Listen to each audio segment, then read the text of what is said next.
Hey friends, it's Len here from 1A Auto. Today we have a second generation Dodge Dakota inside the studio. I wanted to go over the 100K service on it. Let's get started.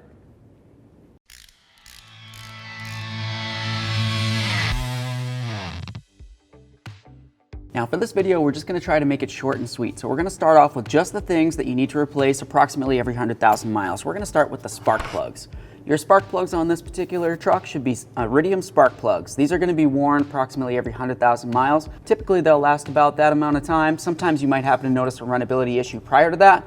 It might be a good idea to go ahead and replace these and the wires at the same time. Most people do it that way only because, of course, if one's breaking down, the other probably is too. Also on this particular truck, you have this right back here. This is where your cap and rotor is, and that's where the wires are going to lead to. Inside there's an area that you're going to need to replace, and this cap right here. Typically you would do this all at one time, and that would kind of be considered a tune-up. Along with the tune-up, people might say that you would want to replace the fuel filter. On this one in particular, it's kind of above the gas tank and underneath the body of the truck, so it's a little bit hard to get to, and it's on top of the sending unit. With that said, you'd also want to check/replace the air filter in here. Make sure it's nice and clean, because if you're doing a tune-up overall, why not replace the air filter? This is what filters the air that gets into your engine. And while we're right here, let's not forget about the PCV valve. That's something that you're going to want to replace approximately every 100,000 miles. I tend to do those every time I do a tune-up. So now let's talk about cooling the engine. We're going to talk about your cooling system. We've got this right here. This would essentially be considered your cap that makes it for the fill for your cooling system. It's also a great place you can check to make sure that your coolant's full. Right here's your overflow. That's also another place that you can check. Usually there's a little piton in there. You can pull it up and you can kind of gauge how full this is. For this one it's missing, take a peek down inside there and make sure it's at least half full. To check/service your coolant, you would come right up here. You want to make sure it's cool before you open it. You're also going to want to drain out all the coolant in your system, because what we actually need to do is get out the coolant that's in there and replace it with some new long life coolant. That's what the manufacturer specifies, definitely not the green. You're going to want to do this a couple times to make sure you get the majority of the old coolant out of your system. After you've done that, double check to make sure that it's at the -32 where it's supposed to be at when you test it, and then take it for a road test. And of course, don't forget to get the coolant out of your overflow and replace it.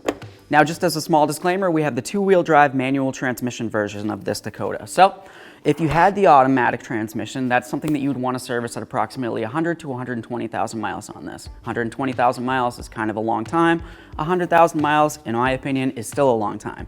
But Dodge does recommend it at 120,000 miles, so when you do service it, you want to use ATF+4. You want to make sure you drop that automatic transmission pan and replace the filter that's in there. If you are apt, you could of course try to adjust the bands, but that's not technically something that people generally do in their driveway.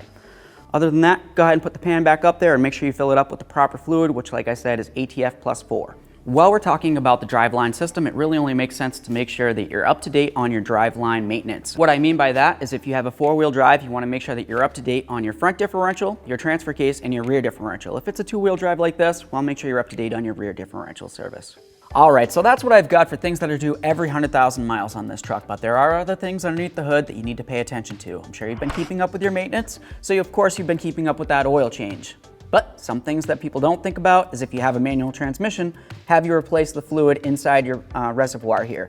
That's definitely something that you're going to want to service. And of course your brake fluid. Brake fluid is something that's easily forgotten about, even though we use it all day, every day when we're driving. But you want to make sure that you service that, and you want to make sure it's nice and clean. You also have your power steering fluid. That's something that you're going to want to make sure you're up to date on maintaining. People tend to forget about that. And of course, for the last fluid under the hood, we're going to make sure that that washer fluid's full. If you can't see out your windshield, well, obviously that's kind of a big deal. We're also going to want to make sure you check your serpentine belt. That's going to be on the front of the engine. Go ahead and give it a little twist. Make sure you don't see a whole bunch of cracks. And of course, give it a tug. That way there we can be sure that the tensioner is functioning as it should.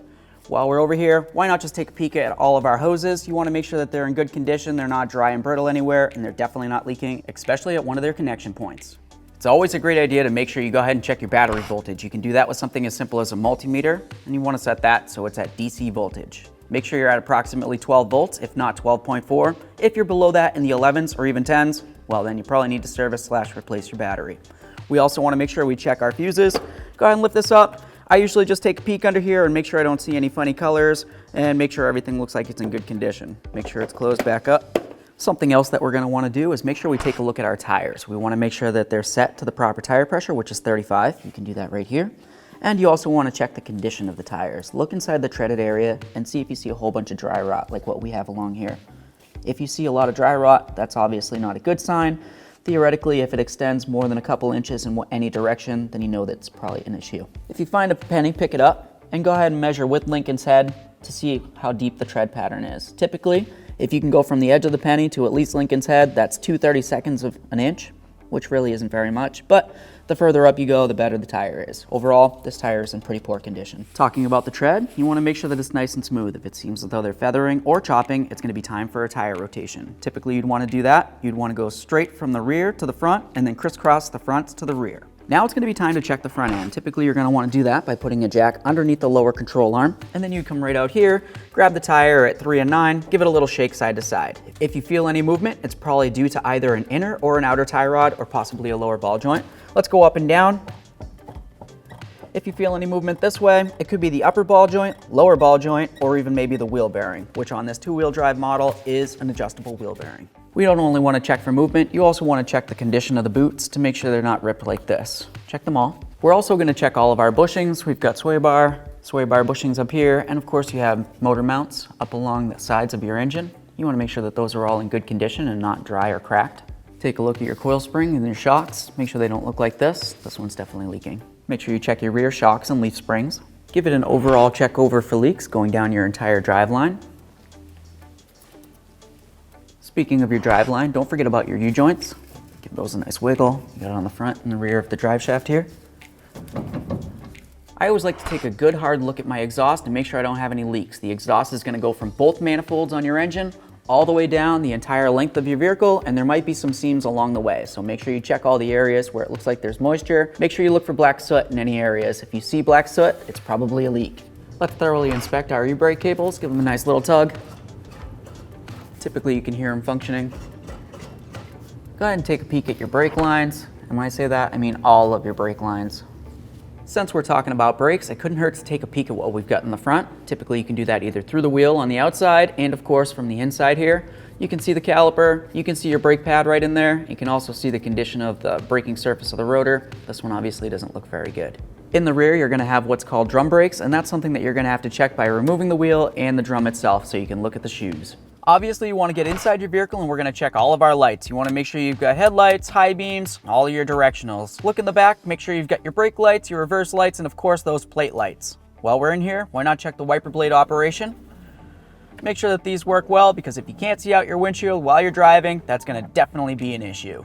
While we're in here, check the horn. When you need it to work, you want it to work. Okay friends, so that's what I've got for you for a 100,000 mile service on this Gen 2 Dodge Dakota. Hopefully you learned a little something along the way. If you did, or even maybe you've got one of these and you've got some other service in mind, leave it in the comments section below, because I always love to hear from you. If you liked the video, smash on the like button for me, it would mean the world. While you're at it, subscribe and ring the bell, that way there you can be kept up with all of our latest content.